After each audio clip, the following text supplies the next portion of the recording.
Gwamnatin jihar Jigawa ta jaddada manufarta na ci gaba da ƙarfafawa malamai gwiwa domin su sake zage dantse akan harkar koyarwa.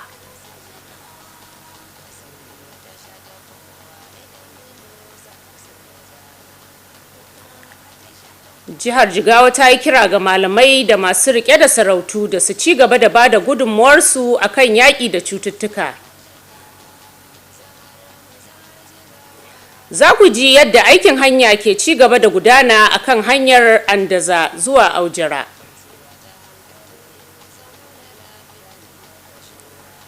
Assalamu alaikum masu kallo da sauraron mu, barkanmu da sake saduwa a wannan shiri namu na kumban labarai. Sunana Kamila Muhammad Lawal, ga cikakken labaran. Gwamnatin jihar Jigawa ta jaddada ƙudurinta na ɗabbaka harkar koyarwa ga malaman makarantu da ƙarfafa musu gwiwa kan aikinsu. Wakilinmu ya rawaito cewa an bayyana hakan ne yayin bikin ranar malamai ta duniya da aka gudanar a nan garin Dutse. Sani Labaran na da cikakken rahoton.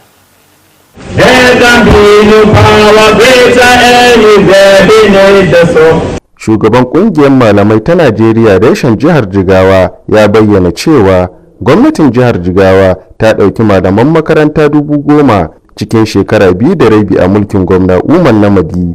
Ya gode wa gwamnan bisa farfado da shirin karrama mafi kyawun malamai wanda ya bayyana a matsayin abin karfafa gwiwa da zai kara wa malaman kuzari wajen bayar da ingantaccen ilimi a ajujuwa a fadin jihar. Taron mai taken mayar da koyarwa a matsayin sana'ar haɗin gwiwa ya tattaro malamai da masu ruwa da tsaki a harkar ilimi waɗanda suka yaba da yadda gwamnatin Namadi ke ba fannin na ilimi mahimmanci da kuma saka jari wajen jin daɗin malamai.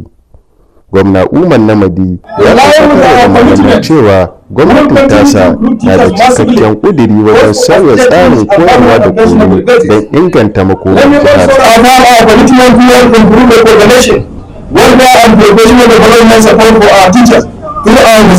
Masu jawabi a gurin taron sun jinjina gwamnatin bisa ci gaba da tallafawa fannin ilimi, inda suka bayyana cewa jihar ta samu gagarumin ci gaba wajen bunƙasa gine-gine, makarantu da ƙarfafa ƙwarewar malamai. An kafa bikin ranar malamai ta duniya ne ta hannun UNESCO tare da haɗin gwiwar hukumar kwadago ta duniya wanda ake gudanarwa a duk duniya tun daga ranar 5 ga watan Oktobar 1994 domin girmama gudunmuwar malamai wajen ci gaban ƙasa. Ƙarshen rahoton kenan. Sani Labaran Salisu a labaran NTA. Masu ruwa da tsaki na ci gaba da aiki tare da wayar da kan al'umma kan su rungumi rigakafi don magance cututtuka irin su kyanda, polio da rabela. Wakilinmu Ibrahim Sani ya kawo rahoto cewa malaman addini da sarakuna na daga cikin waɗanda suka yi alkawarin ba da gudunmuwarsu don ganin an samu nasara. Ga rahoton kamar haka. Cutar shan-inna da kyanda cututtuka ne da taban da suka haifar wa al'umma ba za a manta da su ba, la'akari da cewa har yanzu a wannan jiha akwai waɗanda cutar shan-inna ta yi musu illa ta iyakar rayuwarsu. Ita ko rubella da ke shafar ƙananan yara na da illar da koda mai juna biyu ta kama za ta iya haifar jariri da kazuwa da wasu illoli wanda suke manya da ke shafar rayuwarsu ta yau da kullum. Ita allurar kyanda da muke yi guda ɗaya yanzu ta zama guda biyu, an haɗa ta da allurar rigakafin wannan cuta ta rubella wadda cuta ce babba, takan kawo nakasa musamman idan mai ciki ta kamu da wannan cuta. Ɗan da za ta haifa yakan kasance ko ya zo a makance ko a kurmance ko ya samu matsala ta kwakwalwa ko zuciyarsa ta samu tabi. Yunkurin magance waɗannan cututtuka ya sa fara aiwatar da allurar rigakafi da aka fara ran 6 ga watan Oktoba shekara 2025 a jihar Jigawa da za a yi tsawon kwanaki 10 ana gudanarwa. Fatan samun nasarar shirin da buƙatar al'umma su rungume shi hannu biyu ya sanya masu ruwa da tsaki gudanar da taron wayar da kan al'umma ga malaman addini da masu riƙe da masarautu don su wayar da kan al'umma sahihanci da alfanun da shirin ke da shi.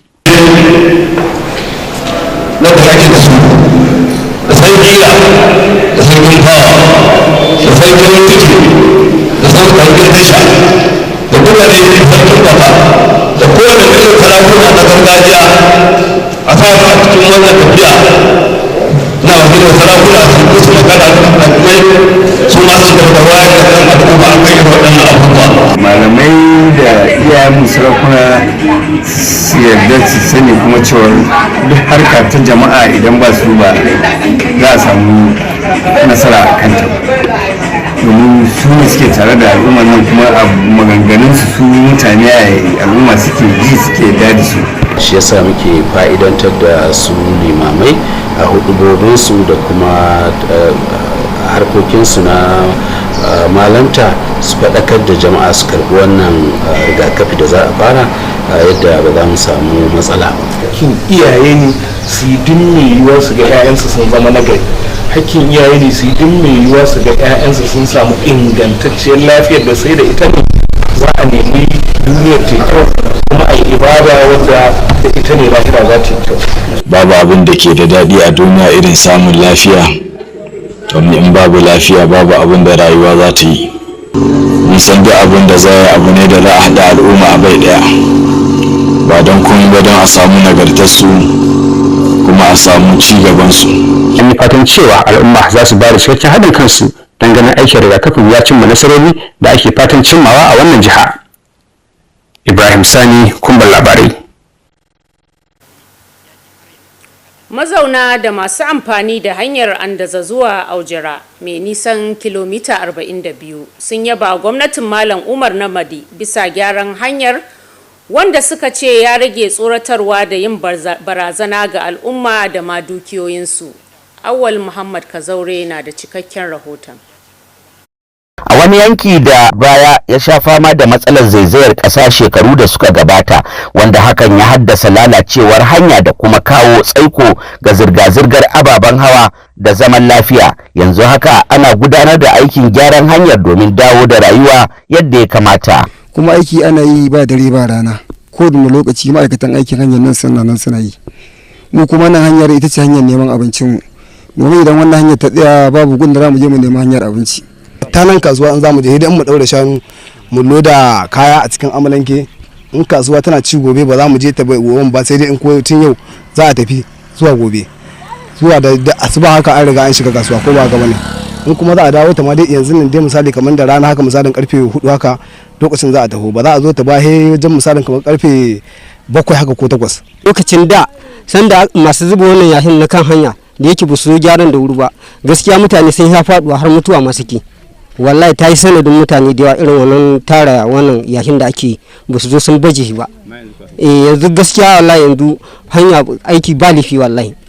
Masu ruwa da tsaki a aikin sun bayyana cewar aikin yana gudana cikin tsari da nagarta, sun kuma yi kira ga al'ummomi musamman mazauna yankin da suke amfana da hanyar da su ci gaba da bayar da goyon baya da haɗin kai domin ganin an kammala aikin cikin lokaci. Mun gama mejo aiki din kusan 80% nashi.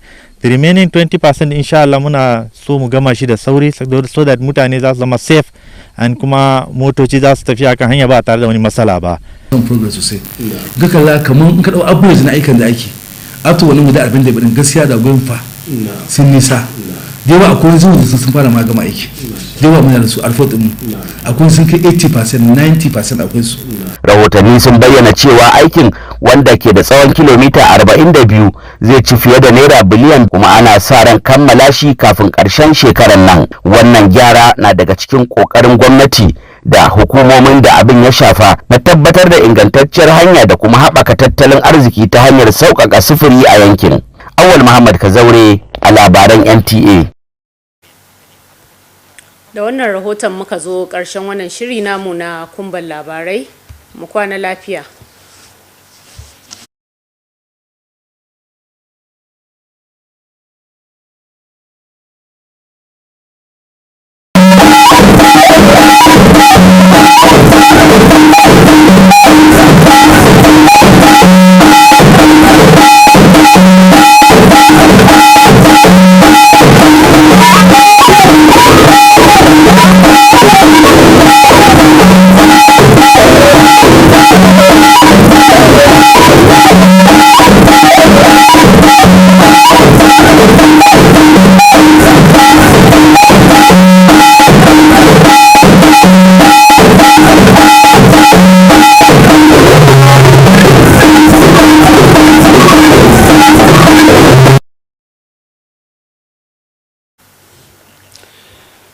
Governor Umar Namadi reintroduces Best Teacher Award.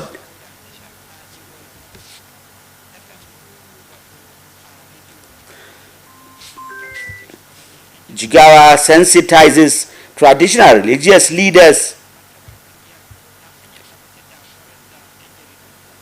on polio, measles. On polio, measles, and rubella immunization commences statewide. And correspondent has an update on under the Aujara Road rehabilitation.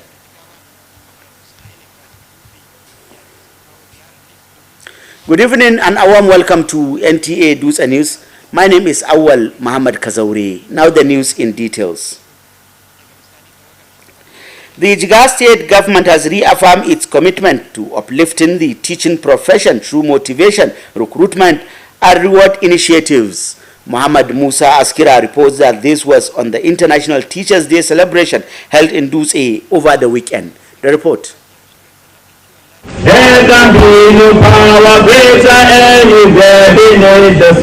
The chairman of the Nigerian Union of Teachers said Jigawa State government has recruited 10,000 teachers in the last 2.5 years of Umar Namadi administration. He thanked the governor for reviving the Best Teacher Award initiative, describing it as a morale booster that will encourage teachers to deliver quality education in classrooms across the state. Themed recasting teaching as a collaborative profession, the celebration brought together educators and stakeholders who applauded the Namadi administration for prioritizing education and investing in teacher welfare. Governor Umar Namadi assured the teachers of his government commitments to transforming the state's teaching and learning landscape for the betterment of the state. I believe by the time the teacher development agency comes on board, all our teachers will continue to be trained and be trained to be in the best position to provide quality education for our pupils and students. In line with our commitment, we will continue to recruit teachers massively, both as JTs and permanent operational basis. Let me also affirm our commitment to improve the coordination, welfare and professional development support for our teachers throughout the state. Speakers at the event extolled the administration's consistent support for education, noting that the state has made significant strides in improving both infrastructure and human capacity. Established by UNESCO in collaboration with the International Labour Organization, the International Teachers' Day has been celebrated globally since October 5th, 1994, to honor the contributions of teachers to national development. Muhammad Musa Askira, NTA News. Health experts have warned that polio, measles, and rubella remain serious threat to children's lives, urging parents and guardians in Jigawa State to ensure full compliance with the ongoing immunization campaign, as religious and traditional leaders have been trained to help boost public awareness and participation across communities. Ibrahim Sani has details. Polio, measles and rubella may sound like distant diseases to some, but in communities across Jigawa, their scars are visible. Polio leaves children crippled for life, measles spread like wildlife among the unprotected, and rubella, often overlooked, can cause birth defects when pregnant mothers are exposed. Measles and rubella are two diseases. They have similarities, but they have their own differences. We all know how measles used to debilitate children in the past, but with the uptake of immunization, the gravity of measles has significantly reduced. The mortality and morbidity have all reduced across the state. So that health officials warn that unless children are immunized, these preventable diseases could still resurface, putting thousands of young lives at risk. To tackle this challenge, stakeholders believe the campaign should go beyond medicine, however, be built on trust and awareness. Recently, religious and traditional leaders from across the state gathered in Dutse for a sensitization meeting. The mission is to assure parents that vaccines are safe, effective, and essential for the survival of their children. What would be the role of the ulama in that case? They have to consider, yes. Is it permissible in Islam? Yes. So let us do it for the sake of Allah subhanahu wa ta'ala. when we say rubella, we refer to a highly contagious diseases which are caused by rubella virus, and it has many signs and symptoms like fever, cough, and so many things, and it affects both sides. That's adults and children. Dr. Shehu Sambo at the event explained that when parents bring their children for vaccination, they are not only protecting their family but the entire community. He said no child should suffer from any disease that is preventable. The mass vaccination exercise set to begin on October 6, 2025 is expected to reach more than 3 million children across Jigawa State. Leaders at the meeting pledged to use their influence in mosques, palaces and community gatherings to encourage full participation. For Abdullahi, the campaign offers hope in curbing the spread of the killer disease in the state. As Jigawa prepares for the vaccination drive, the message is clear. The fight against polio, measles and rubella is not only a medical battle, it is a community responsibility which lies in the hands of parents, leaders and health workers who have the power to ensure that no child is left behind. In Dutse, Ibrahim Sani, NTA News.